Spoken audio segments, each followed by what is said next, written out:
जो सफाई कर्मचारीનું કામ થયું હમણાં લેડીઝને બધાને પાછળ રાખ્યા જ્યારે કે નરેન્દ્ર મોદી શ્રી લેડીઝને હંમેશા આગળ રાખે છે તો આ કામ આજે જોઈ શકો છો કે લેડીઝ આ બાજુ હતા અને જેન્ટ્સ આ બાજુ હતા કોઈ ના લેડીઝ બધી પાછળ હતી આપની ઇન્ટરપ્રિટેશન મારામાં વિડિયો છે વાંધો નહીં પણ એવો કંઈ ઇશ્યુઝ નથી અમે નારી સંસ્કૃતિ માટે નારી સંરક્ષણ માટે જ કામ કરતા જ આવી રહ્યા છે અને સૌથી પહેલાં અમે એમની ઇમ્પોર્ટન્સ આપીને જ કામગીરી કરવાની છે એટલે સાથે મળીને કરવાના છે મહેરબાની કરીને એક પોઝિટિવ કામ થતાં આપ એવી રીતે ના ચાલુ કરો અને આપ જોઈ શકો છો વિડીયોમાં નારી એક સાથે આ બાજુ હતા અને જેન્ટ્સ આ બાજુ હતા નરી આંખે જ હતું સર સાથે મળીને કામ કરવાનું છે અને બીજી એ વસ્તુ કે આ હર હંમેશની માટે કાયમ ચોખ્ખું રહેશે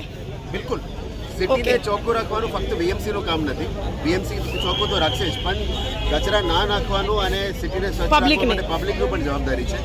અને જે રીતનું આપણે વાત કરી છે નારી સશક્તિકરણ નારી સંરક્ષણ માટે અમે નંબર 1 પ્રાયોરિટી છે અમારી સિટી બસીસ આવી ગયા છે આપ જોઈ શકો છો એની અંદર લેડીઝ માટે રિઝર્વ સીટ્સ છે અને અમારા ઓફિસમાં પણ હું પણ જ્યારે મીટિંગ લઉં છું ત્યારે પણ આપ પૂછી શકો છો કે લેડીઝ અમે આવડે ના તમારી ઓફિસમાં તો હોય છે પણ અમુક જગ્યાએ બસોમાં પણ એ પણ હવે બહુ એ થઈ રહ્યું છે સામાજિક વિશે અમે બધાને સાથે સહકાર આપવું પડે બહેનોને આગળ લાવવું પડે અને સાથે મળીને એમને આગળ વધારવું જોઈએ અને આશા રાખીશું કે આપણે સાથે મળીને મીડિયાના મિત્રોનો આપણે જેવા પ્રામાણિક મીડિયા મિત્રો છે એમના દ્વારા એ મદદ થાય અને આપણે એમને પણ આગળ લઈ જવા માટે મદદ થાય પબ્લિકનું કહેવું એવું છે કે સ્વચ્છતા અભિયાન ફક્ત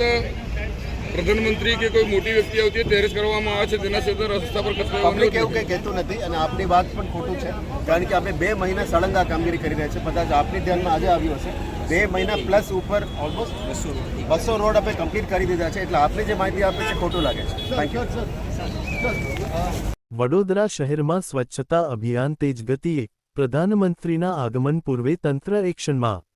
વડોદરા શહેરના ગદા સર્કલ વિસ્તારમાં આજે વિશાળ સ્વચ્છતા અભિયાનનું આયોજન કરવામાં આવ્યું હતું આવનાર તા 11 મે 2026ના રોજ ભારતના પ્રધાનમંત્રી નરેન્દ્ર મોદીના વડોદરા આગમનને ધ્યાનમાં રાખીને શહેરને સ્વચ્છ સુંદર અને વ્યવસ્થિત બનાવવા માટે તંત્ર દ્વારા આ ખાસ પહેલ હાથ ધરવામાં આવી છે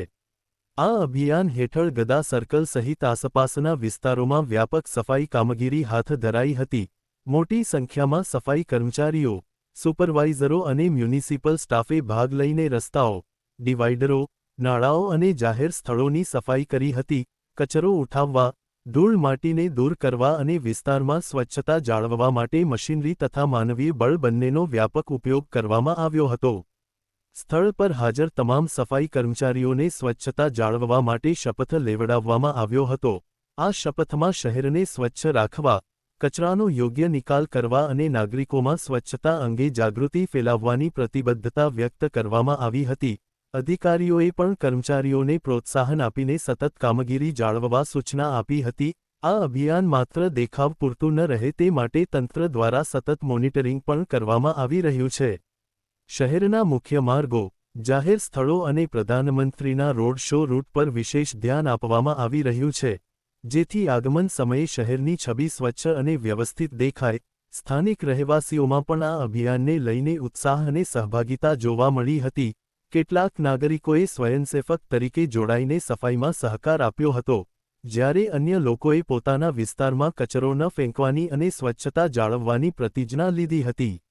નાગરિકોનું કહેવું છે કે આવી પહેલો શહેર માટે સકારાત્મક સંદેશ આપે છે તેમ છતાં આ સમગ્ર ઘટનાક્રમ વચ્ચે એક મહત્વપૂર્ણ પ્રશ્ન ઉદ્ભવે છે શું આ સ્વચ્છતા અભિયાન માત્ર પ્રધાનમંત્રીના આગમન પૂરતું જ મર્યાદિત રહેશે કે પછી શહેરમાં સ્વચ્છતા જાળવવાનો આ જ જુસ્સો સતત જોવા મળશે શહેરના જાગૃત નાગરિકો માને છે કે સ્વચ્છતા એક દિવસની કે એક પ્રસંગની બાબત નથી પરંતુ તે સતત ચાલતી પ્રક્રિયા છે